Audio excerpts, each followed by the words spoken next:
Ini kali betul-betul pakai kereta bang ni. Minyak sampai lunyai. Puan Gi. Ya. Ini macam kereta apa buat ni Puan Gi? Hayya.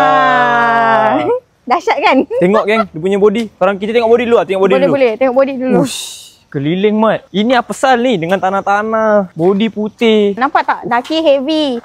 Ini kalau tak polishing, tak boleh settle guys. Cermin depan dia ada watermark. Ni kereta nak buat apa Puan Gi? Kereta ni owner ada bajet bawah 2,000. Bajet bawah 2,000? Ya, dengan bawah 2,000 kita boleh kasih clean luar, dalam, atas, bawah. Luar, dalam atau bawah? Maksudnya? Untuk dalam kita akan buat semi interior. Okey. Untuk dalam. Luar, yes, kita akan buat coating 699.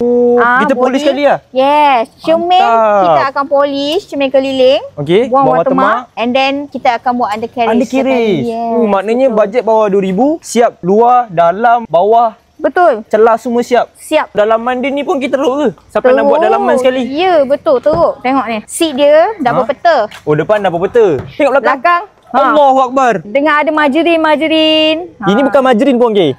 Ini jagung. Ya, siap batu-batu Puan Gi. Ini betul-betul kereta. Enjin? Tengok enjin jap. Enjin mestilah masuk. Enjin masuk sekali lah? Masuk sekali. Tengok dalaman dia macam mana.